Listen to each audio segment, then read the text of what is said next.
Okay, hello everyone. Raymond here from Just-ok-wargamers. Trying out another battle report. That's going to be the second one I'm doing, and it's going to be a game of chain of command. It's part of a campaign that we're doing. It's game turn. I think it's game turn 8 at the moment, I believe, and we're up to scenario 5, which is called Defending the Heights. So it's Germans attacking, French defending. This is the game board set up currently. So it's a hasty defense scenario. So I'm going to be playing the French, and when Ross gets here, he'll be playing the Germans. The French have potentially 2 areas for their patrol markers. So one here on the left flank, and then one over there on the right flank. And we'll roll for those before the patrol phase begins. And the Germans will get 3 to 4 patrol markers on their side of the board. So really quickly, just going through the terrain. This particular map has 2 giant corn or wheat fields in it, I guess. The rules are as normal, so if you're moving through them, you don't get any cover. If you're stationary in it for a phase, you get soft cover. We have these 3 main forested areas, and they're soft cover. You can see in and out 4 inches, but if you're within it and outside of 4 inches, then you won't be able to see. The hedges here don't block line of sight, but they will provide some soft cover. So the attackers seem to a lot of open ground in the middle here with some soft cover there and some line of sight blocking cover over there. So we'll play out the patrol phase, and then I'll show you where our drop-off points end up after that. Okay, quick look at the 2 forces that we will be playing with tonight. So I'll be playing the French, and I'll have a fresh platoon for this mission. So the French platoons are, I think, pretty good. It's got 2 senior leaders, though the sergeant here is an inferior senior leader, so only has 2 command initiative. They get a little grenadier team, which is really interesting. They got the VB launchers. There's a corporal and 3 other grenadiers, and they're kind of like mini light mortars. They get a little bit of HE, which can be really useful, especially in this particular campaign where there seems to be a lot of soft cover. There is, like most platoons, 3 identical squads, and the squads are made up of a 4-man rifle team, a corporal, a light machine gun team, which is 2 crew members of a light machine gun, and 4 riflemen. So they can put out quite a bit of firepower, and they have quite a lot of bodies there as well. So they can take a few casualties and kind of stay in the fight quite well. In terms of support, the French have 6 support for this mission. So it's hard to choose because I thought that Wobbs might take a Stuka bombardment. But what I actually took in the mission was I have a howitzer, which comes with a corporal. It's got a little bit of AP to it. So if it brings a tank, it can most likely knock that tank out if I get lucky. But then the HE will be really effective, especially on the map, as you saw, it was pretty open. And then I also brought the 60mm mortar for 2 support points. I think that's a really good option for 2 support points. It can fire smoke. It actually has 3 firepower dice, and if you can see them, if you can see the enemy that you're shooting at, you hit them 4, 5, and 6. So again, I think that's a pretty effective way to be able to put down when you really need to get a pin or a kill or something. It actually can be quite effective for that. So that's the French platoon. I think it's going to be pretty good in this game because it has the numbers, and the support options seem to be pretty rounded to take on if he has a tank or lots of infantry. Or if he brings on like a machine gun, I can use the smoke from the mortar to block the machine gun line of sight. So looking at the German platoon here. This has the support options that Wobbs informed me about that he would be using, and I had already chosen mine when he presented me to his support options. Normally you would kind of keep it secret. We kind of choose them in secret, and then before the game we just let each other know kind of what we got. So his platoon is heavily depleted, so I think it's going to be a hard time for him. But he has his 2 senior leaders. He has 2 sections. One is just 4 riflemen, a corporal, and the LMG. The other one is a full section, so 6 riflemen, corporal, and LMG.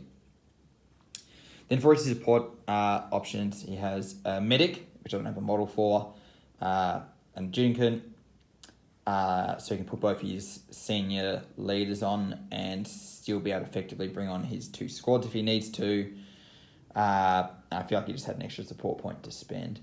He got the red dice, and then he got the tripod-mounted MG34 and the mighty Panzer IV there.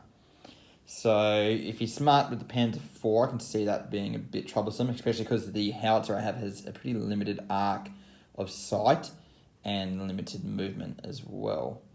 So yeah, we'll go on to the first phase of the game, and we'll see how this pans out for the Germans. Alright, so patrol phase is done. There's Wobbs. Hello. There he is. And so the French, I got one on the right flank in the wheat field, one in the forest over there, close to the buildings, and then my third one's up here, nice and close in the wheat field. And Wobb's got his little 3 patrol 3 drop-off points there. Yeah, all on the board edge in the nice open cover.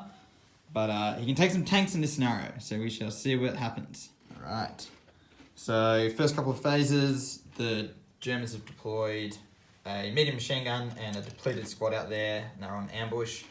And they brought in little Panzer IV, came in down the road, and then in retaliation the French deployed a squad in the building to put down some fire on the people in the open. But instead, the Overwatch from the squad and the tank just killed 2 of the French people in here. And then we also put down our howitzer on this side of the building, fired off a shot at the tank, got like two strikes through, but then Ross rolled 4 5s and 6s for his defense dice. We lobbed a smoke grenade down in front of the howitzer to make it so the German Panzer wouldn't do quite as much damage, and I think it paid off a little bit. And then obviously had a double phase, where the first phase was 2 6s and 3 5s, and then I'm just about to do this phase now. I should be able to activate the howitzer and hopefully do something to the Panzer IV over there. So we'll see what happens. Alright, so interesting turn. So shot at the Panzer IV again with my howitzer, hit it, and I got 3 strikes through, which is amazing. Then Wobbs rolled another 3 blocks with his 4 dice, so it just bounced off once again. And then over here I put down a section, a 60mm mortar, and the grenadier section, like team, and everything fired down here. I tried to shoot smoke at the medium machine gun to block its line of sight, but it drifted 6 inches to the right, which blocked this squad, which is like okay. But then when it fired Overwatch, it took out two of my men from the rifle team, and then returned fire, fired the grenadiers, fired the rifle, and got just 1 kill on the machine gun for all of that. But then over here, this squad got fired upon by the building up the road, and I got really lucky, got a bunch of hits, took out 2 from the rifle team, but then, more importantly, took out their NCO as well. And that was a point off their force morale for that. Withdrawal. Alright, so you probably just heard Wobbs is withdrawing there. You had a good time then, didn't you, Wobbs? Yeah, it was good. Yeah. So French phase, pretty much got a perfect dice roll, and everything perfect happened for me. So I got a 4 to activate my officer in here. Shot the howitzer through at the tank, and the tank was driving over the hedge to get out of line of sight using the forest, which is a smart move. Except I hit him, and then I got 5 strike, and he got nothing. He got anything. And so his little Panzer IV blew up there. And that dropped his force morale down by a couple. And you can see over here, I just put a whole bunch of squads down. So I shot the mortar and the grenadiers at the MG34 that was over there and killed off that support, which lowered his force morale again. And then I had this squad shot at the mortar team, and that reduced it down to just a couple of people, and I had a point of shock on it. And then I had 2 left, and I managed to get this squad in, even though I didn't have any officers off the field. And this squad came in and shot the mortar and put a few more shock on it, which then broke that squad. And that lowered his force morale down. It's only down to 6, but not in the best position. Yeah, I'd lost all my heavy hitters at that point. Like my tank was down, my machine gun was down. I wasn't going to make it. Yeah, I agree. I'd only suffered a few casualties of my actual platoon, and so I figured I'd leave it at that. Yeah. I guess the platoon is probably still strong enough that you could use it next game, and then you have your fresh platoon for the game after that if you want to throw that in. And I had a whole fresh platoon as well, so I had heaps of dudes to kind of throw away. Did you have a plan in mind? Vaguely. My original intent before everything came down here, I was just going to rush this side really quickly. Yeah. Because I figured you'd assume I would come up through the cover. Yeah. So I put my medium machine gun down here to cover, and this section was essentially going to run up and just try and get into cover. Yeah. And then I was going to hook around with everything and try and flank. Yeah. And then we just got bogged down there. And so it just became a war of attrition at that point. Yeah. No. Yeah. And as soon as it was a war of attrition, I was semi-confident because I was like, I've got the mortar, I can put it down in the cover with a squad protecting it, and I can be shooting pretty accurate smoke to block off your MG34s, and then I'll just put my squads down, which have heaps of extra dudes in it, and be able to put down fire on the select sections that I kind of wanted to. Yeah. I figured like the second my tank went down, I realised I wasn't going to be able to do it. Yeah, that's right. Yeah, if the tank had gone over that hedge and away from the howitzer shooting at it would be pretty different. Because I don't know how I'd go about moving that heavy bit of artillery over to this flank.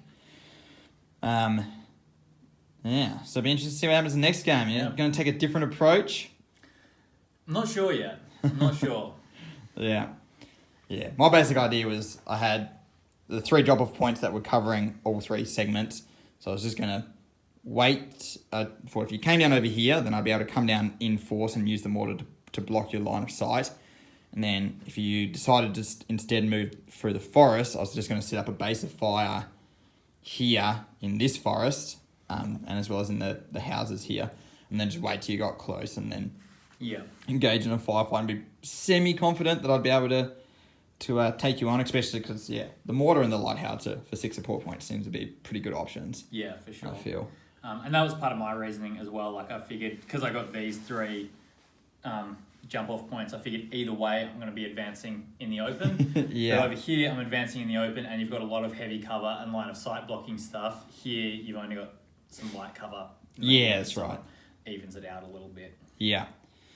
Alright, so hopefully we'll be able to play the next game in next week or 2. That'll be game number 9. So see if the Germans can punch through this map.